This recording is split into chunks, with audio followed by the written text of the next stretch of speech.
thank you so much for coming on. We really appreciate it. And just, to get you a little excited, this is our most requested form of content, the long form discussions with survivors instead of just like the 5 to 7 minute videos. And so we're really excited to have you on. Thank you. And if you want to maybe introduce yourself, Jorge, and then give an explanation of what you do right now and where you came from to kind of give some relevancy to the topic that we're discussing today. Oh, no, well, thank you, Morgan. And first of all, thanks for the invitation and thank you for all the work you do, promoting stories like mine, about people who came from socialist countries. I think it is a really important thing to do right now. So my name is Jorge Galicia. I am a 25 years old Venezuelan political activist. Also, I am an asylum seeker here in the US. And I came to this country almost 3 years ago. And the reason I came is because, I was an activist for freedom back in Venezuela. I was opposing the socialist regime we currently have there, and because of my actions and because of my activism, I was forced to come here. In the year 2017, one of my best friends was captured by Maduro's political police because we were so involved in the massive demonstrations going on against Nicolas Maduro that year, and because of that, of course, my friend was captured. The police broke into his house in the middle of the night, with no warrant, with no kind of legality or due process, and they took him away.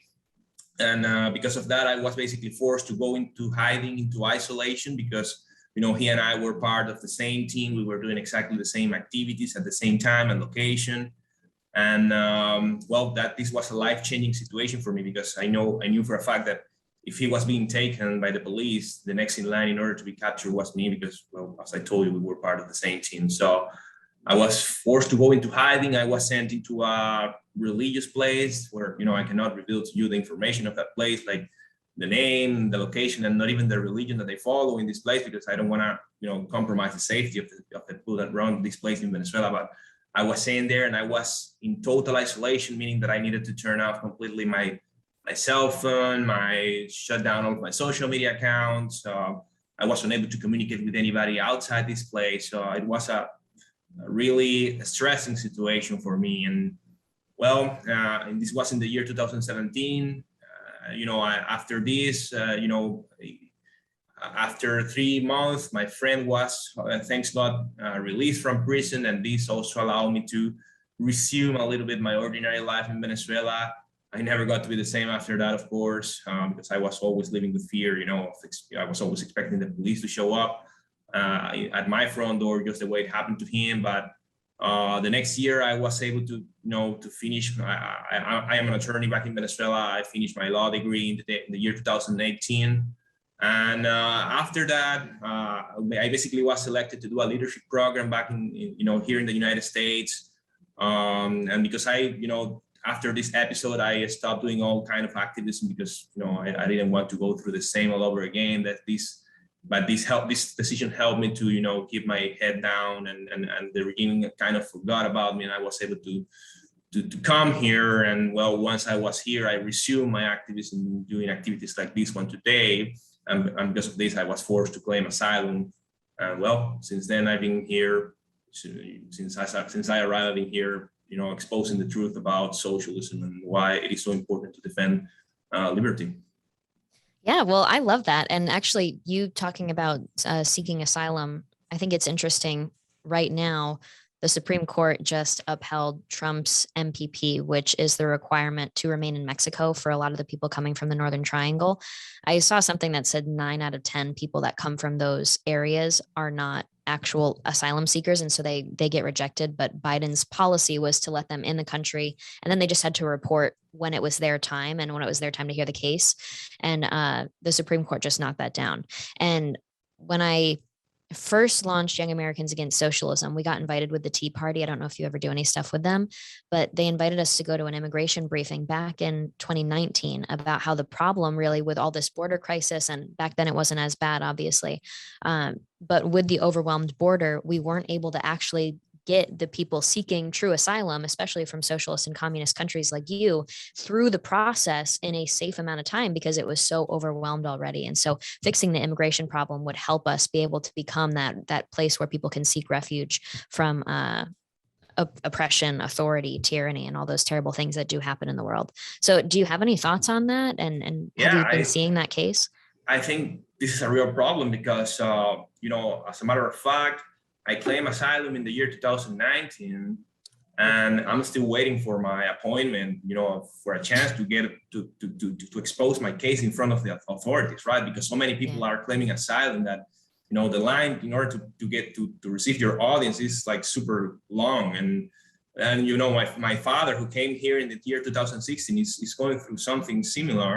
He claimed asylum in the year 2016, and he's still waiting for his first hearing. It's crazy. Wow. I mean, how long this process takes because of a lot of people claiming asylum. Of course, I don't want to say that many of these claims are fake or not, but of course, something you never know. must be fixed. Yeah, because I mean, I know a lot of people who come here and spend here like, I don't know, 10, 20 years waiting for their hearing, and then they get denied, and then they have to go back to some place that they don't even recognize anymore. I mean, it's crazy.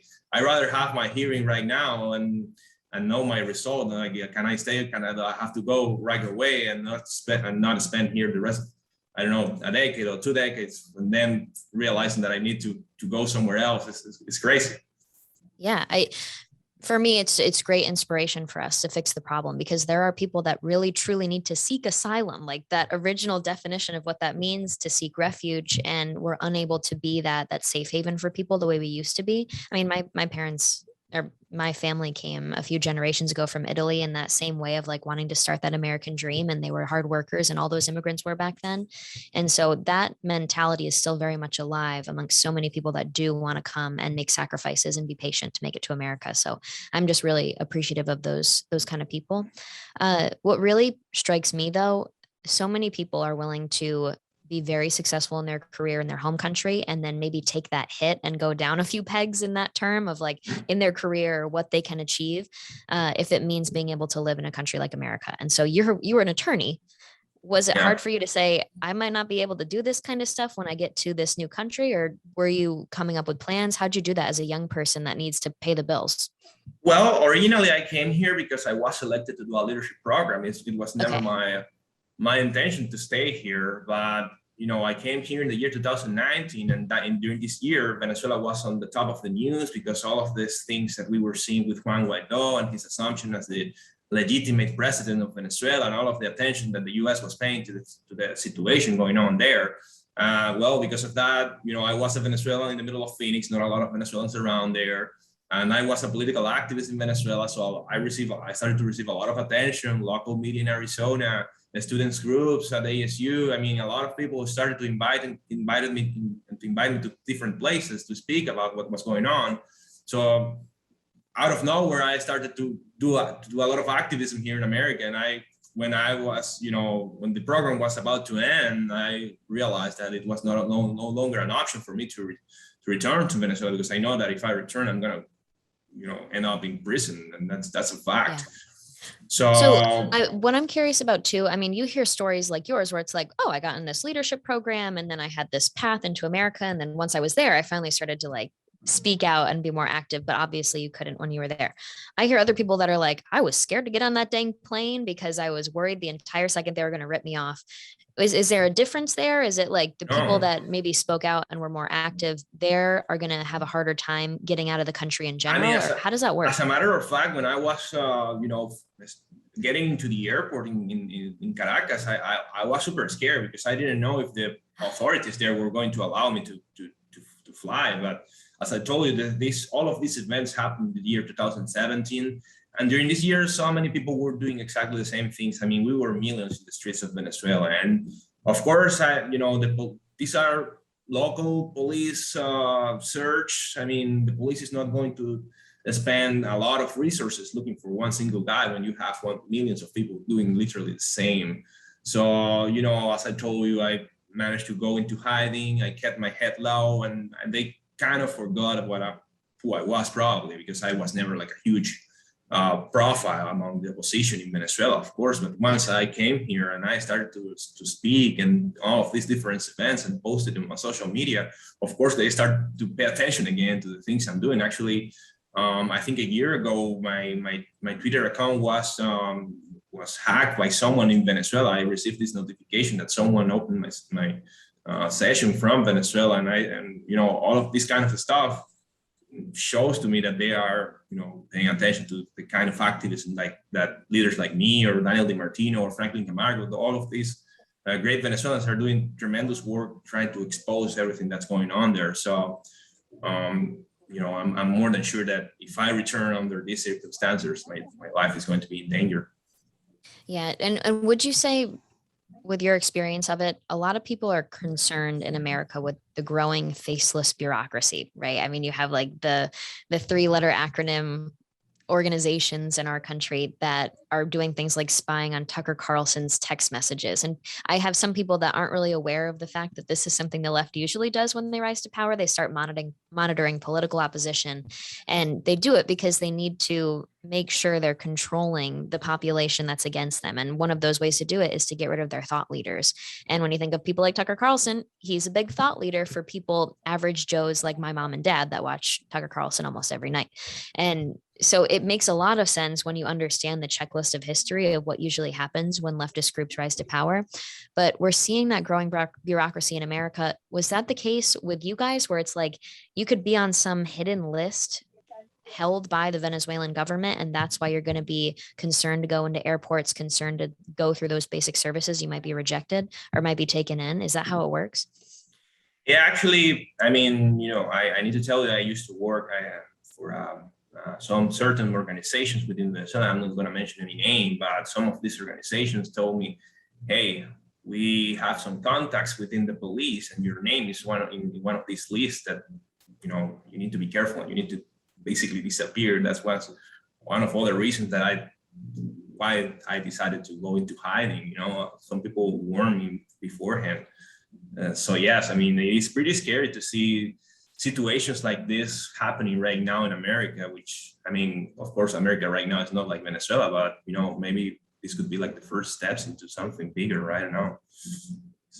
Yeah. What about the police situation? Did they used to be good? Because a lot of people in America, for example, like we look at the Second Amendment, we look at our military, we look at our police force, and we say, these are all good, patriotic people. Like we have our Second Amendment, we have our police and our military, and nothing could really go wrong because we would stand for certain principles. And so a lot of people now are getting a little mad at the police for enforcing a lot of the COVID stuff. And you're seeing that interesting situation of the Back the Blue people are starting to say, well, what are you guys doing to us? Like, when are you going to look at your bosses and say, we're not going to enforce these rules? So it's an interesting check on the power, because that's how our system is supposed to be set up, right? But did you guys have that? I've heard that there was like the Chavistas, the collectivos, they kind of became paid police when they came into power. Can you explain anything you know about that one?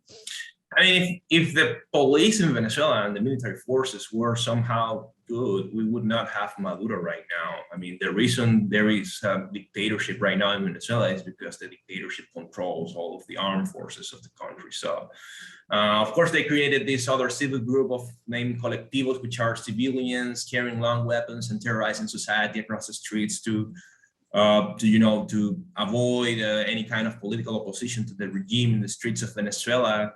Hugo Chavez in the year 2012, he did a huge push for gun control and gun confiscations within Venezuela. Of course, we never had something like the Second Amendment here in Venezuela, but Hugo Chavez, really tried to take guns from ordinary citizens in the name of safety and in the name of I don't know what. But, right now, of course, I don't think we can.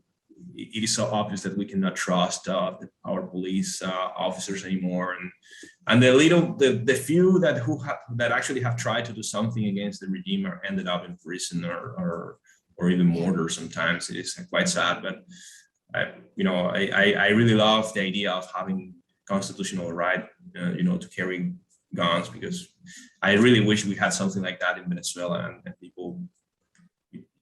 I don't think we would be in the same place we are today if we had something like the Second Amendment. Now, you mentioned that they pitched gun control and gun confiscations as a measure for safety. Can you elaborate on that one, please? Because Yeah, it I happens mean, now, and we hear those same it people saying happened, it couldn't happen here.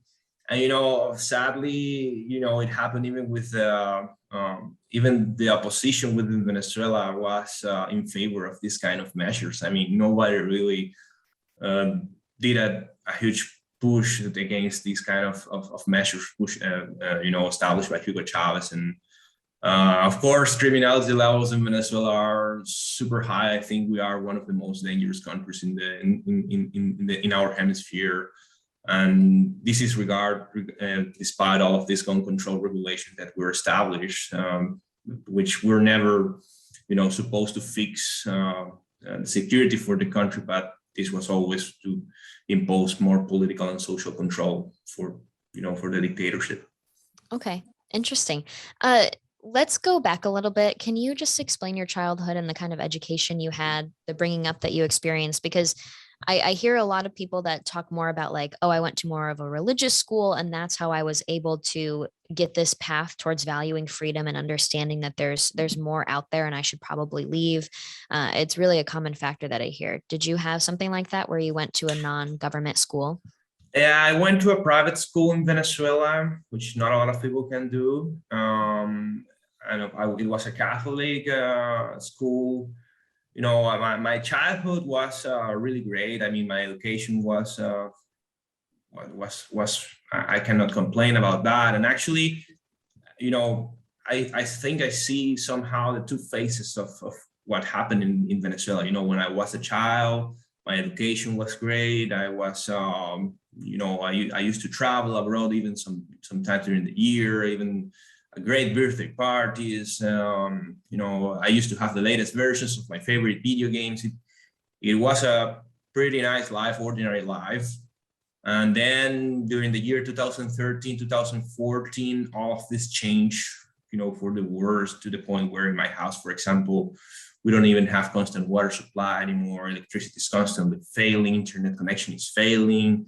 Wages are like, plump, are disappearing. I mean, the way of living in the life in Venezuela became so horrible to me. And, this was something that I was never used to, because as I told you, my childhood was great. And when I was a teenager was great. And then all of a sudden I saw all of these changes, and I started to value a lot of things that a lot of people take for granted, like having your light on or having water in your pipe, those kind of things. Yeah. You never think that you can lose that. And all of a sudden you see all of those things gone. And Now, that's the now, moment what were the changes there? Like with the policy and the political changes that would lead to something that drastic happening? well, of course, when Hugo Chavez took power, he decided to implement his idea of socialism of the 21st century, which is, I mean, basic socialism, basically. I mean, he started to confiscate thousands of private businesses, successful private businesses within Venezuela. He started to nationalize many important industries. And, for example, all of the electricity companies, the water supply companies, the company that pick up the trash, all of these things he started to nationalize like crazy. Even restaurants, hotels, I mean, everything you can imagine was being nationalized by Hugo Chavez.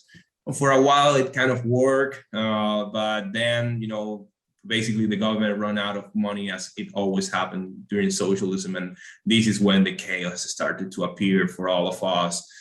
Hugo Chavez managed to destroy all of the private sector, most of the private sector, or at least important factories within the private sector. And then in the year 2013, 14, maybe even before that, we started to pay huge consequences for that. Okay. So I'm kind of curious, did you experience anything where either family members or people that you knew where like they used to work at a private company and then all of a sudden they now are a government employee? Was that a major change? Because you hear now about how like, okay, you have to look to the government for your pension, your pay, your food, in terms of where you can go to the grocery store, everything. How does a change like that happen? And what is it? Do you know what it's like to go from being a private citizen that can take care of themselves and provide for themselves to then being dependent on the government for literally everything? Yeah, actually, I mean, my family has a little, some experience in this regard. My mom, we used to have like two different apartments in Caracas, and we used to rent these apartments. And the government basically one day say that, paying rent was kind of optional, and there was no way for us to evict someone who Mm, didn't want to pay, something really similar to the thing wow. that we're watching right now with this eviction moratorium, right? Yeah. Oh Uh, my God. Wait, we should talk about that for a second. So for people who don't know, it's been over a year now, right? Of the government saying you can't kick people out if they're not paying rent. And so what we're having is oftentimes in a lot of the urban areas where there's a lot of immigrants, immigrants worked really hard to save up and buy property to then become landowners or landlords and rent out those apartments that they renovated and got all ready for the tenants. That's a normal thing to do. I mean, like I'm about to rent my house out. It's a normal thing to do. Unfortunately, a lot of the tenants who could be paying their rent decided to say, well, you can't kick me out. The government said that that's bad, and you're seeking profits over my ability to have a roof over my head. And so they just stopped paying. And it's been a situation of over a year now of people living in other people's properties without paying. And that's thousands, tens of thousands of dollars. And there's this story from upstate New York of this one guy who an immigrant who saved up and did all this, and the guy's been living in his apartment building for over a year, and he finally wrote him and said, you are stealing from me. What you are doing is stealing. You're stealing from me, and it's wrong. And the guy went to the police and said, my landlord is harassing me, and please like get a restraining order against this guy. It's that bad where people are so privileged and entitled because AOC and the squad and the left are telling them that it's the landlord seeking profit over them being able to have a roof over their heads. It's a complete lie. And so what just happened is Biden extended this to now last until at least October 2021. It's insane. There's more jobs than people available in this country right now that are looking for jobs, and we still have an eviction moratorium. It is bad. Sorry, continue. I get really frustrated with this No, one. it is. And the sad part about this is that not only, homeowners are the ones being hurt, but also people seeking to rent things around are going to be hurt because, homeowners are going to see the situations and they're not going to be incentivized to give their stuff to rent. And basically prices are going to are going to increase dramatically if this keeps going on. I mean, Yeah, this is exactly what happened in it builds Venezuela.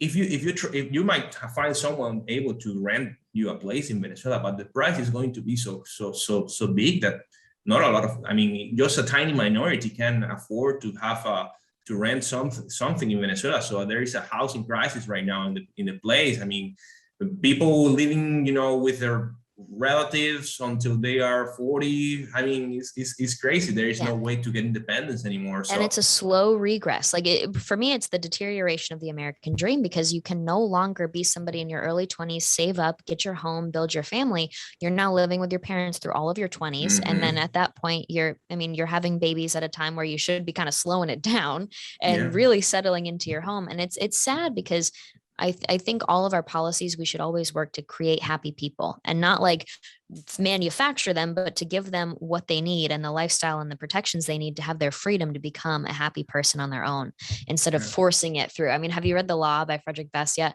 And it's like, Mhm. it said people or socialists see humans as little plants to be molded and shaped in their garden however they think would be the best prettiest way. But when it comes to their renting stuff, have you seen AOC's Just Society legislation?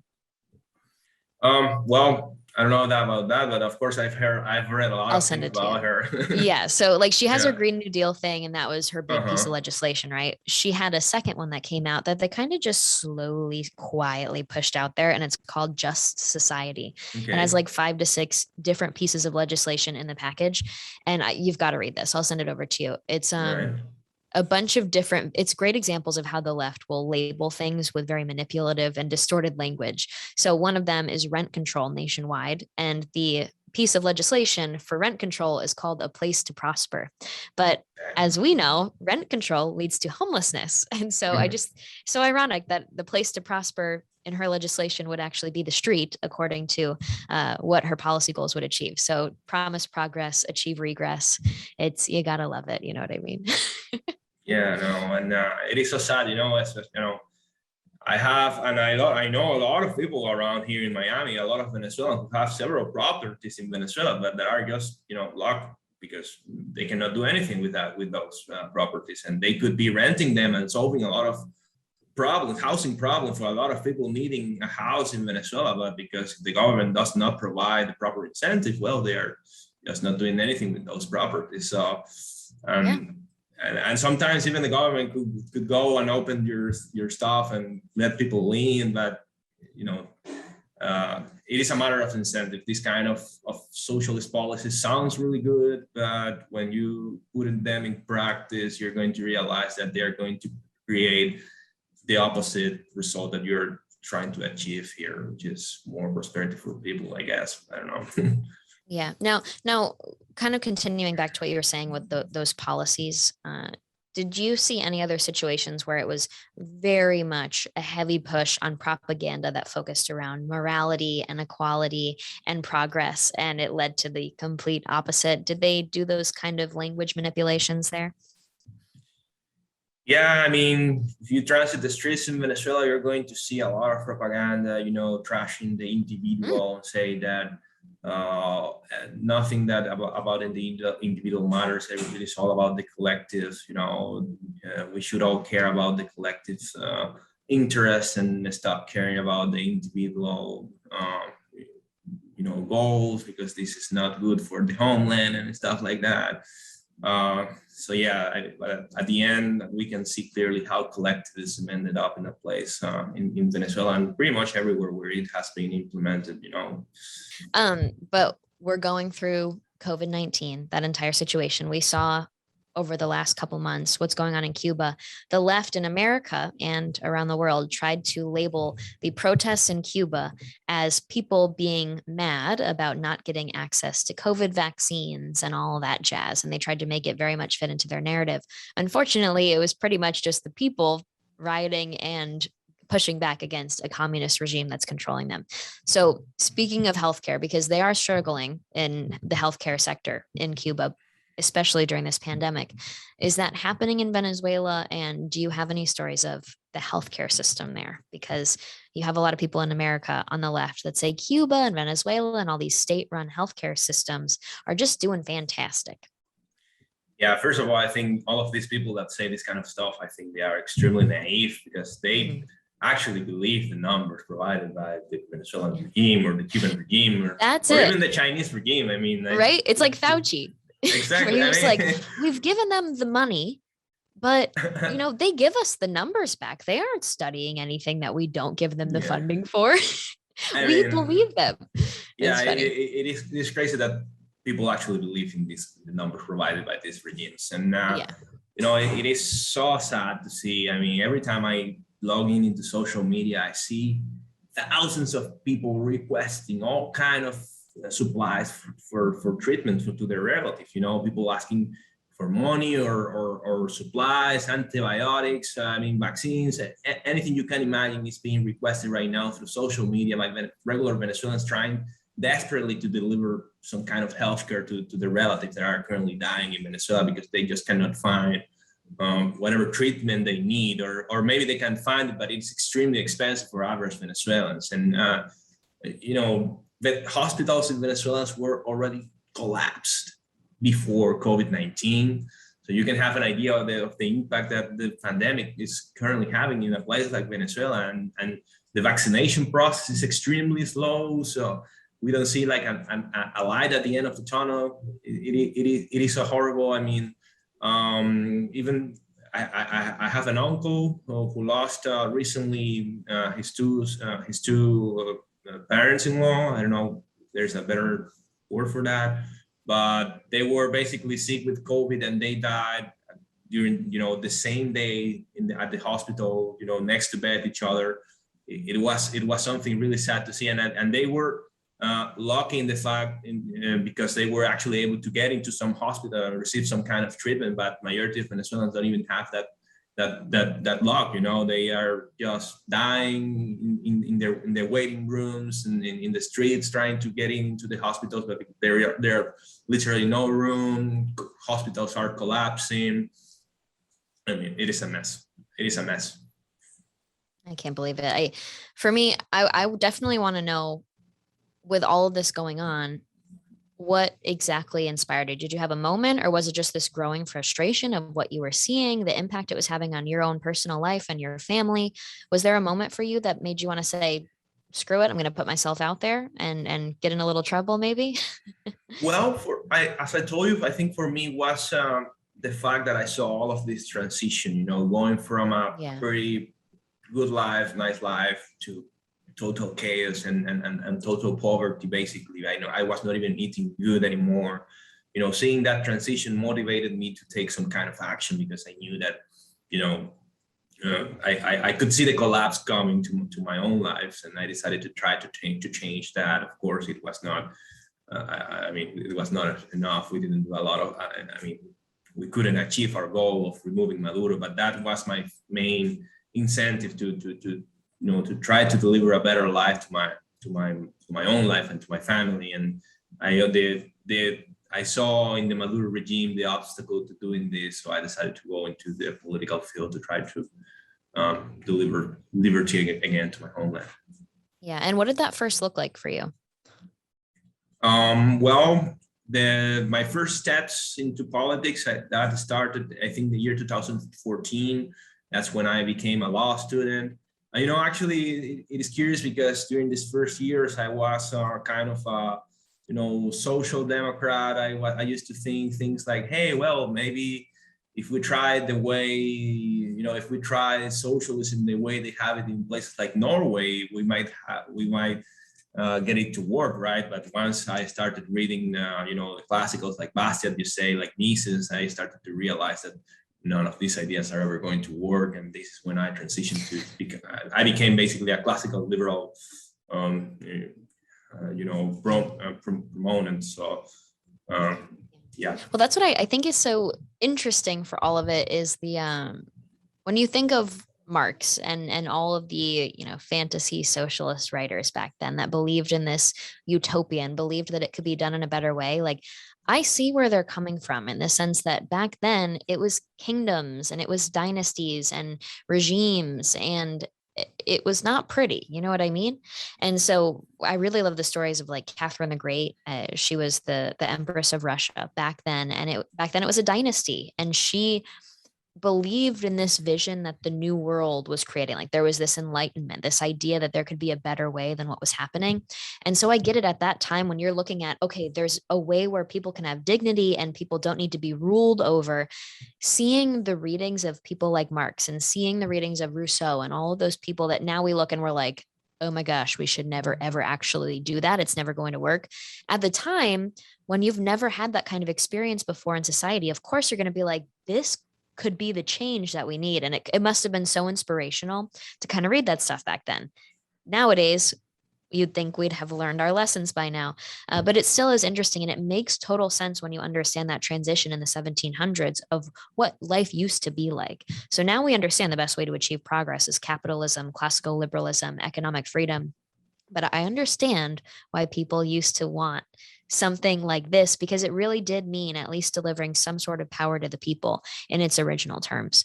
But that's really interesting. So you kind of got into that bubble and then luckily found more classically liberal based writers. Is that what it was on your own, or was this in university? Yeah, I would say I found the light thanks to actually activism of pro-liberty students groups working, within my university. Also, some professors that gave me the material to read about, Bastiat, Mises, Hayek, all of these great economists and philosophers, and they helped me a lot to, to give a second look to all of this socialist agenda, right?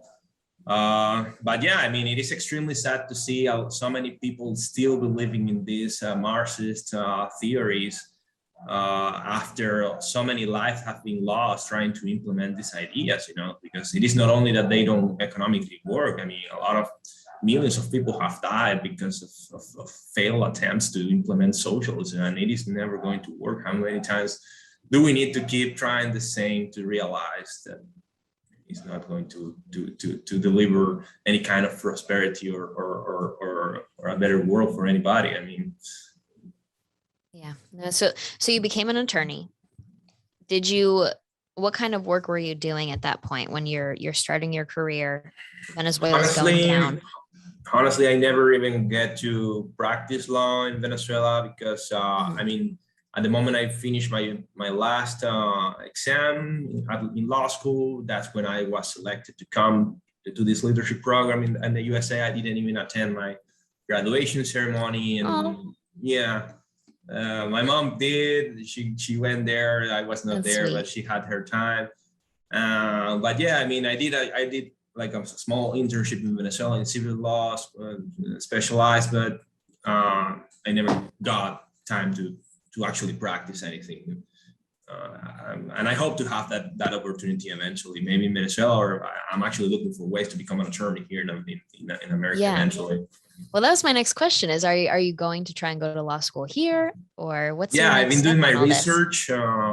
With my law degree from Venezuela, all I have to do and a master of law somewhere in America, and with that, I could go and take the bar exam either in New York or in California, and that's basically my plan. I don't right now I don't have the economic resources to do it, but I know this is the land of opportunities, and I will find a way to do it. Absolutely, you will. Do you have a career path in terms of the focus that you want?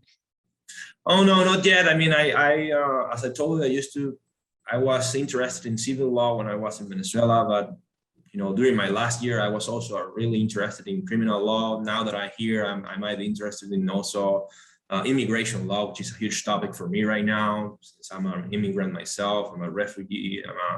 So yet I don't know, but those would be my main choices. But I have to rediscover myself in the process. I love that. Well, we'll have to get an update from you when you start taking more steps into that path. Uh, you mentioned earlier, like it's beyond frustrating that history is pretty clear. Okay, it doesn't work, and not only does it not work, it's very dangerous and destructive. And it's crazy to me that people can't understand that the horrors of Nazism, the horrors of the 20th century that we speak about often and say never again, they happen just as much and even more so with the ideas of the radical left. And it's so sad to me that they can't see both sides. Um, have you, in your experience, come up with reasons and why in your head this happens? Do you have your own theories on it? And what are Well, your thoughts on? I mean, 70% of young Americans right now would currently vote for a socialist. yeah. Well, thanks to my work with the Fund for American Studies, since the year 2019, they recruited me for this project of, I basically, they put me on the road and I started visiting several campuses within the US to share my own story about why I left Venezuela and why I come here, and basically share some historical facts about Venezuela and explain why socialism didn't work there. And what I've heard from a lot of the students inside campuses is that they are actually worried about problems that, in my opinion, are very real. For example, the prices of healthcare. I think the healthcare system in America is somehow broken. And also college tuition, for example, I think it is extremely expensive within America. But the thing that they don't actually see is that many of the problems within these industries are not generated by free market and free enterprise, but because of government interference into these fields, right? And I think this is where most conservatives or classical liberal people have failed, because I think they have failed to show the actual causes of all of these problems that I really think are real. They have failed to demonstrate to the people why are we having all of these problems, and then because of this failure, we see people like AOC or Bernie Sanders or whatever blaming capitalism and blaming I don't know free market for all of these problems. And because people are probably not hearing the other version of the story, the true version of the story, they buy this idea and they decide, well, if we have free market within the, I don't know, the healthcare sector, it is not currently working. Maybe what we need is socialism, right? That's the kind of mentality I have seen. But people need to understand that the problem with the prices, the problem with within the field is not because of free market. It's probably because it is always because of the opposite. It's because of government regulations. It's because of the third party payment system that the government created. I mean, a lot of problems are coming from the government, but people from our side are failing to show this reality to people, and they are buying the other message. I mean, you took the words right out of my mouth. I completely agree. And we have serious problems. And I list healthcare and student loan crisis as some of the biggest, and in general, the cost of college. And it's so funny to me that people will laugh at young Americans who are really well-intentioned and so naive and so misled and lied to about how to actually solve problems and what the root cause of problems are. One, I get a little frustrated by the fact that people are so quick to get frustrated about something without looking into the causes of the issue. Second, I wonder, why can't our side improve our communication tactics and style and how we relay the information of the government's involvement and funneling of money into the college system and into healthcare as one of the serious problems that's leading to this becoming so extremely terrible. And by that, I mean terrible as in, if you get in an accident, you might literally have to sell your house because you are not going to be able to afford it anymore. It's scary, and people are really worried about it. And if you think of the average mom and pop, they are very concerned about these two issues. So it's not about just like having better communication styles and winning them over, because yes, that would be nice. Of course, we want more people to see the world like us and to have certain values rooted in the things that we care about, like freedom.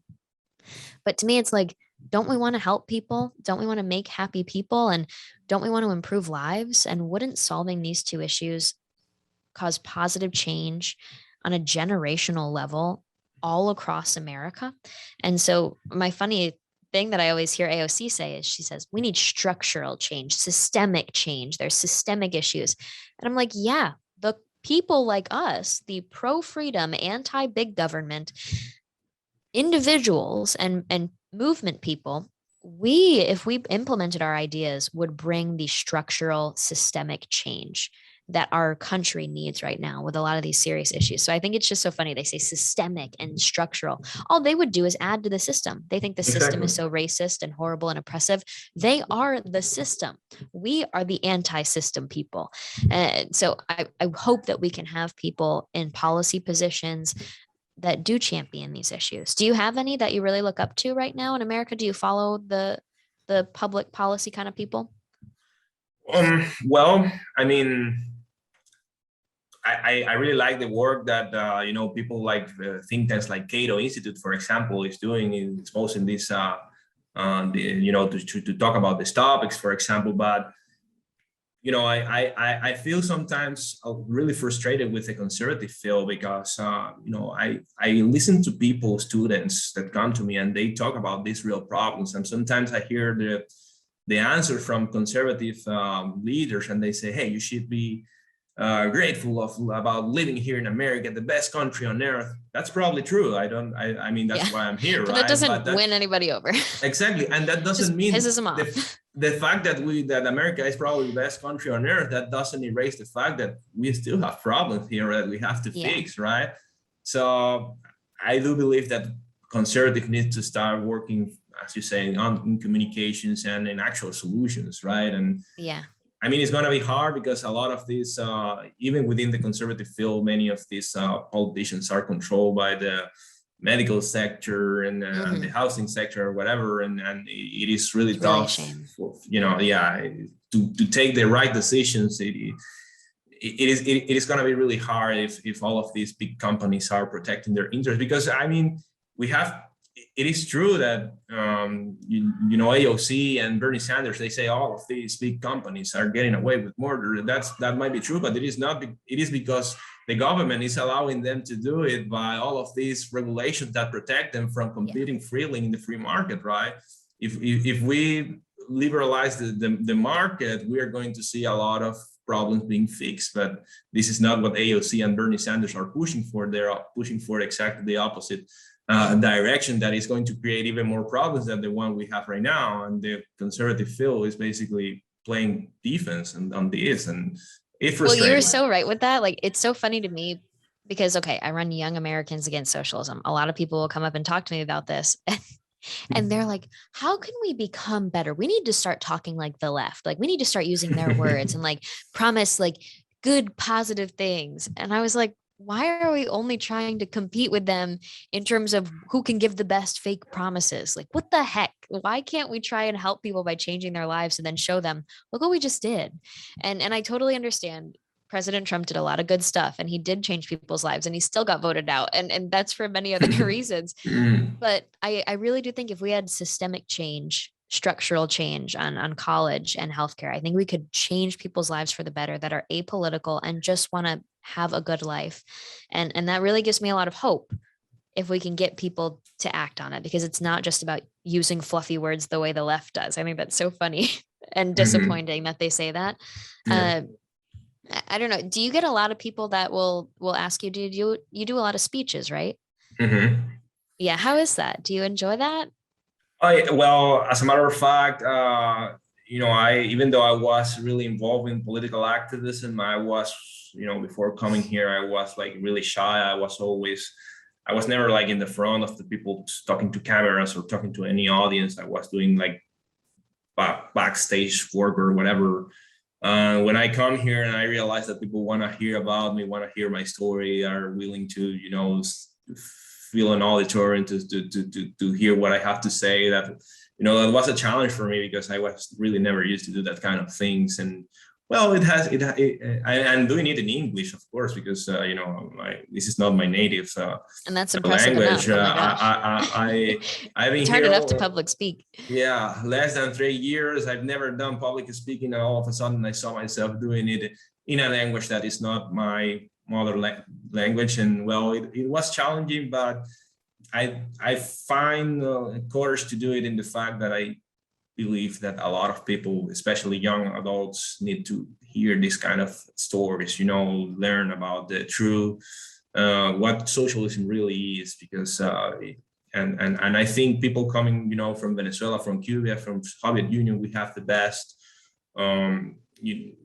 tools to actually speak the truth, because we live through Marxist societies. And well, I'm not doing any of this because for me to be famous or whatever. I'm just doing it because I feel it's the right thing to do, and it is actually my way to say thank you to America for welcoming me. And I also, I don't want to go through the same all over again. Now that I'm here, I'm a free man. I want to keep it that way, Right. Well, you and I both know Daniel DiMartino, and he's such a nice thing of like, yes, America may be going through that checklist the way other countries have in the past, but there's one big difference, and that it's that we have the infrastructure of a very strong movement already. We may be misstepping, we may be miscommunicating some things, and we may not, have everything set yet, but we at least have the infrastructure to move forward with. And that gave me a lot of hope as well. So I really am hopeful in that way. And